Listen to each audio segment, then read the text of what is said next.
सभा सुनने वाली सभी श्रोता बहनों को गीता होता का नमस्कार। सपनों को पंख देने का सफ़र, नई ऊंचाइयों का छूने का जज्बा और जीवन को एक नई दिशा देने की पहल। जी हाँ बहनों, हम बात कर रहे हैं क्रम उड़ान की, उन हौसलों की और उन कहानियों की जो हमें सीख देती हैं अगर इरादे मजबूत हों तो कोई भी मंजिल दूर नहीं। तो आइए जुड़ते हैं आज का हमारा क्रम उड़ान में ख्यातिलब्ध राष्ट्रीय स्तर की गायिका श्रद्धा मंडल, जिनसे बातचीत कर रही हैं डॉक्टर सुप्रिया भारतीयन। महिला सभा के उड़ान क्रम में बहनों आप सभी का स्वागत और अभिनंदन। आज महिलाएं हर क्षेत्र में अपना परचम फहरा रही हैं और कला, संगीत, साहित्य, यहाँ तक कि सेना, अंतरिक्ष, विज्ञान, ऐसा कोई क्षेत्र छूटता नहीं है जहाँ उन्होंने अपनी पहुँच न बनाई हो। कला और संगीत का क्षेत्र बहनों एक ऐसा क्षेत्र है जिसमें अलग से एक बारीकी की ज़रूरत रहती है। दिमाग के अंदर छुपी हुई कुछ ऐसी ध्वनियाँ हैं जिनको उकेरने के लिए गले के सहारे से जब वो ध्वनियाँ जन साधारण के मन में आनंद पैदा करती हैं तो उस संगीत की सृष्टि का जनरंजक भाव सब तक पहुँच पाता है। और वे कलाकार जो इसमें सक्षम रहते हैं निश्चित तौर पर बहुत बड़ी सेवा समाज की करते हैं, तनाव को दूर करते हैं। अभिव्यक्ति का बहुत सूक्ष्म माध्यम संगीत के रूप में वो अपने आप को परिदर्शित कर पाते हैं। और बिलासपुर में भी ऐसी बहुत सारी कलाकार हैं बहनें जो निश्चित तौर पर बहुत अच्छा काम कर रही हैं संगीत के क्षेत्र में। राष्ट्रीय स्तर पर अपना नाम बनाया है कुमारी श्रद्धा मंडल ने और बिलासपुर की ही रही हैं और बिलासपुर से ही आगे बढ़कर आज इस चमक को उन्होंने पाया है। आज हमारे बीच हैं, बहुत अच्छा लग रहा है। श्रद्धा जी, हम आज के इस उड़ान कार्यक्रम में आपका स्वागत करते हैं। आपका बहुत बहुत धन्यवाद मैम। जहाँ तक आपके परिचय की बात है तो मैं अपने श्रोता बहनों को बताना चाहूँगी कि आप छत्तीसगढ़ी फिल्में देखती ही होंगी। मोर छैया भुइया पार्ट 2, यादव जी के मधु जी, डार्लिंग प्यार झुकता नहीं पार्ट 2, इन सभी में जो आवाज़ गीतों में सुनाई देती है वो श्रद्धा की है। बड़ी प्यारी मधुर सी आवाज़ है और बहुत सारे मंचों पर उन्होंने अपना प्रदर्शन किया है। छत्तीसगढ़ के हर महत्वपूर्ण कार्यक्रम में उन्होंने अपनी प्रस्तुति दी है, चाहे वो चक्रधर समारोह हो या विभिन्न प्रकार के स्तरीय आयोजन हो। इसके अलावा भी देश में भोपाल हो या शिरडी हो, देश के अनेक भागों में उन्होंने अपनी प्रस्तुतियाँ दी हैं और यहाँ के स्वदेशी मेले में भी उन्होंने पिछले साल अपनी प्रस्तुति दी थी। तो कुल मिलाकर लगातार अपनी प्रस्तुतियों से दर्शकों का, श्रोताओं का मन मोह रही है श्रद्धा और अपनी इस यात्रा को आज बहनों के बीच रखने के लिए हमारे साथ हैं। तो मैं बस यहीं से शुरू करना चाहूँगी कि बचपन से ये रुझान संगीत के प्रति आप में कैसे आया? Thank you so much ma'am, आपने इतना कुछ कहा मेरे लिए। तो आपने पूछा कि बचपन से कैसे रुझान आया, तो ऐसा था कि बहुत बचपन से तो मैंने गाना नहीं शुरू किया, पर जब मेरा 15 साल 16 साल हुआ उम्र तो मम्मी को सुनते सुनते, घर पे ऐसा संगीत का माहौल था, सुनते सुनते एक इच्छा जागी कि मुझे भी गाना चाहिए। तो मैंने भी जनरल वे पर ही ऐसे प्रोग्राम्स में यूं ही खड़े होकर ट्रैक पर ही गाना गाना शुरू किया। तो लोगों ने बहुत सराहना किया, बहुत पसंद किया। तो वहीं से मुझे ऐसा लगा कि मुझे सीखना चाहिए। मतलब जो छुपा हुआ संगीत था मन के अंदर वो कहीं ना कहीं धीरे से बाहर आया और वहाँ से फिर वो प्रेरणा के रूप में आपके साथ रहा। और घर में आपका जैसे माहौल था, माँ गाती रही, तो आपको पहला गुरु अपनी माँ के रूप में ही मिल गया जिन्होंने आपको संगीत के क्षेत्र में आगे बढ़ाया। अभी तो आप काफ़ी स्थापित गायिका हैं। वो तो एक दौर था जब आप सीख रही थी, स्कूल का था, कॉलेज का समय था। अपनी पढ़ाई के साथ संगीत साधना के लिए वक्त निकालने का जो क्रम था उसमें कैसे आपने अपने आप को साधा? इसमें भी एक बहुत बेनिफिट मुझे ये हो गया कि चूँकि मैं स्कूल टाइम से ही गाना गाना शुरू कर दी थी, तो मेरे जो म्यूज़िक टीचर थे स्कूल में, डॉक्टर तपन मजूमदार जी, तो उन्होंने ही मुझे सिखाना शुरू किया सबसे पहले। तो मैं स्कूली प्रोग्राम्स में भी बहुत ज़्यादा हिस्सा लेती थी एज अ वोकलिस्ट। तो मुझे पढ़ाई में भी सपोर्ट करते थे क्योंकि टीचर्स देखते थे कि ये दूसरे जगह पे रुझान रख रही है, तो पढ़ाई में भी सपोर्ट उनका रहा टीचर्स का, और इधर मेरा संगीत का क्षेत्र भी चलता रहा। बहुत सुंदर। और निश्चित तौर पर संगीत और कलाओं का क्षेत्र मस्तिष्क के संपूर्ण विकास के लिए बहुत ज़रूरी है। कई बार अभिभावकों को ऐसा लगता है श्रद्धा कि यदि हमारे बच्चे गीत, संगीत, खेल कूद में ज़्यादा ध्यान देंगे तो शायद पढ़ाई में पिछड़ जाएंगे। लेकिन अभी वैज्ञानिक सत्य यही है, शोध ये कहते हैं कि यदि इन कलाओं के प्रति बच्चों का रुझान रहा और उन्हें हम भेजते हैं तो वो ज़्यादा अच्छे से गणित कर सकते हैं, ज़्यादा अच्छे से लॉजिक कर सकते हैं, मतलब और अच्छा वो अपनी पढ़ाई और में अच्छा कर सकते हैं, क्योंकि किसी भी और एक्टिविटीज़ पे हमारा माइंड थोड़ा सा वहाँ पढ़ाई से थोड़ा अलग जाता है तो हमारा और क्रिएटिविटी लेवल बढ़ जाता है इससे। बिल्कुल सही, और एकाग्रता का स्तर भी बढ़ जाता है। बिल्कुल। यदि एकाग्रता बढ़ती है तो मेमोरी बढ़ जाती है। बिल्कुल। और संगीत के संदर्भ में भी अपन श्रोताओं को ये भी बता सकते हैं श्रद्धा जी कि इतनी बारीक गणनाएं संगीत में हैं जिनको हम साधारण गणित से ज्यादा समझ सकते हैं। बिल्कुल। यदि आप 1.5 गुण, 2.5 गुण, 3 गुण ये सब की बात करें तो साधारण मस्तिष्क की गणना से कहीं ज्यादा एक कलाकार को उसके लिए साधना करनी पड़ती है।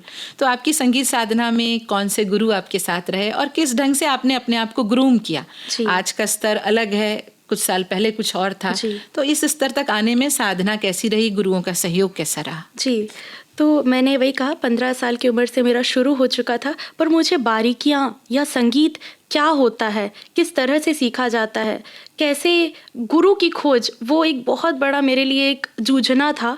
तो क्या हुआ कि 16-17 साल की उम्र में ही जब मेरा 12th मेरा कंप्लीट हुआ, उसके बाद मैंने जो मेरे गुरुजी हैं उनसे सीखना मैंने शुरू किया और साथ ही साथ संगीत महाविद्यालय बिलासपुर में जो स्थापित है वहाँ पे मैंने सीखना शुरू किया। तो इस तरह से इन गुरुओं के सहयोग से आज अपने आप को, अपनी आवाज़ को आपने एक मुकाम दिया है। फिर संगीत साधना में रियाज का क्या महत्व रहता है? क्योंकि हर व्यक्ति आज बड़ी जल्दी बाजार में आकर अपने आप को स्थापित करना चाहता है। देखिए, आप बचपन से गा रही हैं, आज भी एक संघर्ष का दौर रहता है कलाकार को स्थापित करने में। तो ये लंबा समय संगीत के क्षेत्र में क्यों लगता है? मुझे ऐसा लगता है कि क्षेत्र कोई भी हो, अगर बारीकियों के साथ सीखा जाए तो उस चीज़ में अगर आपको परफेक्ट होना है, परफेक्शन की तरफ जाना है, तो उस चीज़ में आपको समय लगेगा।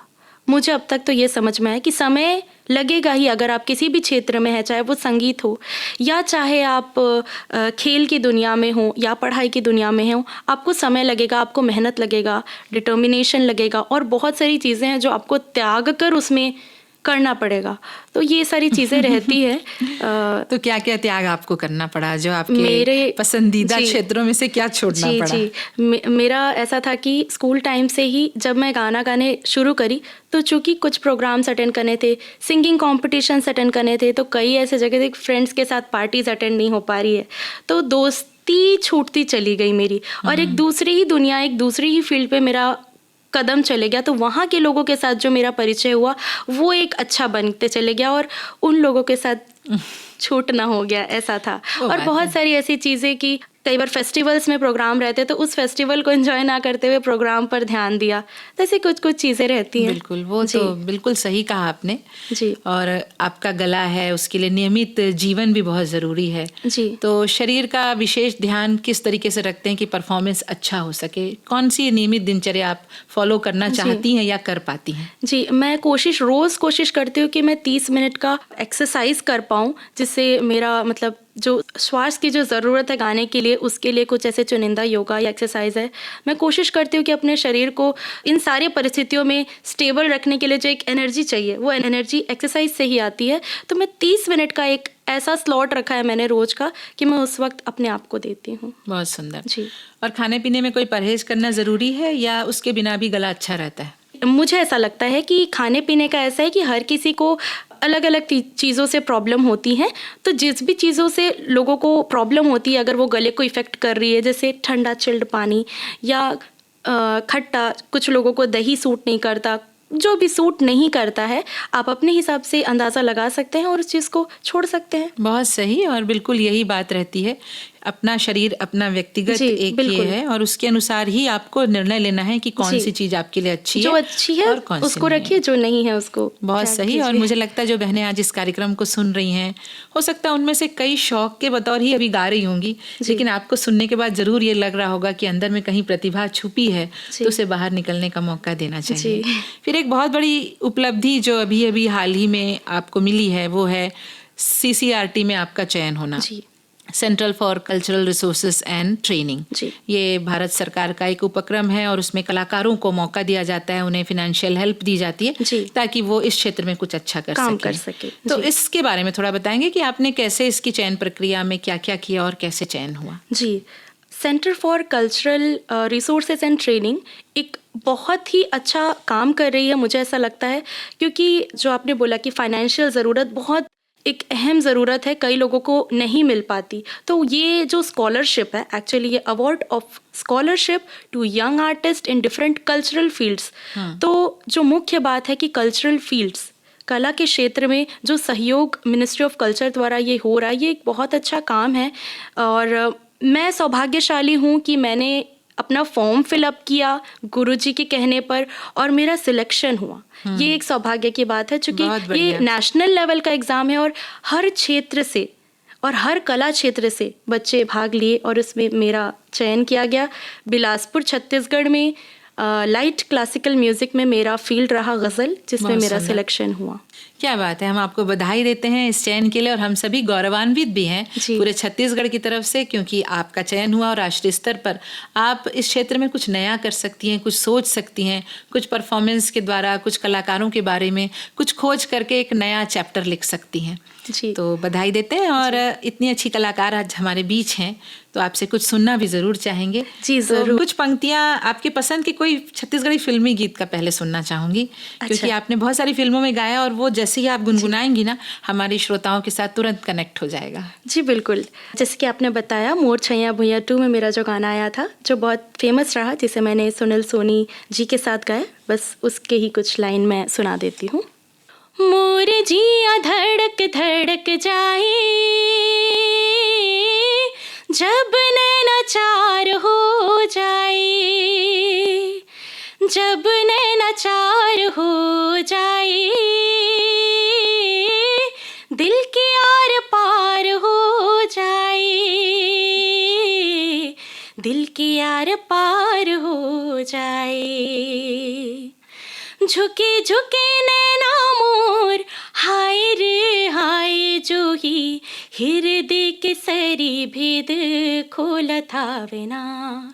तुर सुरता सताए संगी मोला, नींद नहीं आए रात रात, मन डोलत हावे ना, डोलत हावे ना, मन डोलत हावे ना। वाह वाह, क्या बात है, क्या बात है। ऐसा लग रहा था पूरा ही गाना आपसे सुन लें। शुक्रिया। बहुत सुंदर। और अब थोड़ा सा क्लासिकलिटी की तरफ बढ़ते हैं। गज़ल गायकी के लिए आपका राष्ट्रीय स्तर पर सिलेक्शन हुआ है जी। और आप इसमें कुछ नया कर रही हैं। जी। तो कोई अपनी पसंद की गज़ल की कोई पंक्तियाँ आपसे सुनना चाहेंगे? जी ज़रूर। जो गज़ल मैं अभी पेश करने जा रही हूँ, इनके शायर हैं जिगर मुरादाबादी। दास्ताने ग़मे दिल उनको सुनाई ना गई, दास्ताने ग़मे दिल उनको सुनाई ना गई,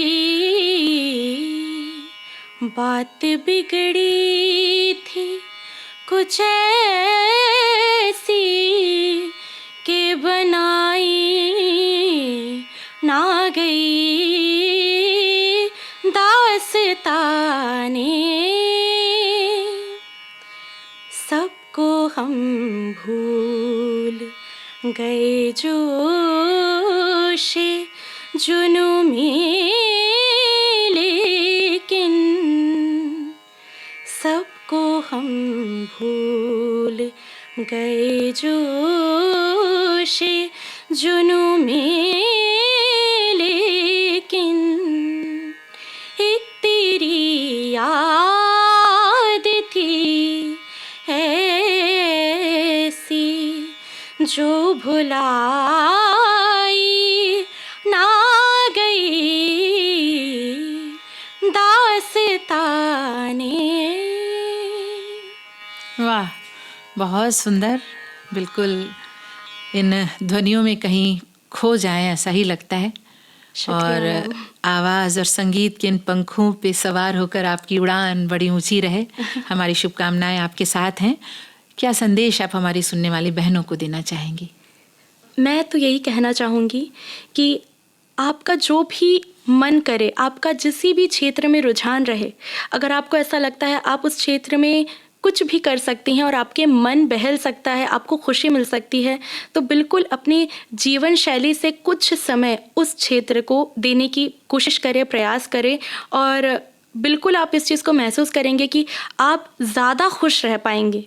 अगर आप अपनी खुशी का काम करेंगे तो आप ज़्यादा खुश रह पाएंगे, मैं तो यही कहूँगी। बहुत बढ़िया। और यदि आप अंदर से खुश हैं जी। तो अपने आसपास आप खुशी बिखेर सकते बिल्कुल, हैं, बिल्कुल। सारा तनाव कम कर सकते हैं और दुनिया को सरल सहज बना सकते बिल्कुल, हैं। जी। बहुत अच्छा लगा श्रद्धा जी, आज आप हमारे बीच यहाँ आई। आज के इस उड़ान कार्यक्रम में बहनों हमारे बीच रही ख्यातिलब्ध राष्ट्रीय स्तर की गायिका श्रद्धा मंडल, और हम आपके शुक्रगुजार हैं कि आपने समय दिया। बहुत बहुत धन्यवाद। बहुत बहुत धन्यवाद मैम। बहनों, अभी आप सुन रहे थे क्रम उड़ान, जिसमें ख्यातिलब्ध राष्ट्रीय स्तर की गायिका श्रद्धा मंडल से बातचीत कर रही थी डॉक्टर सुप्रिया भारतीयन।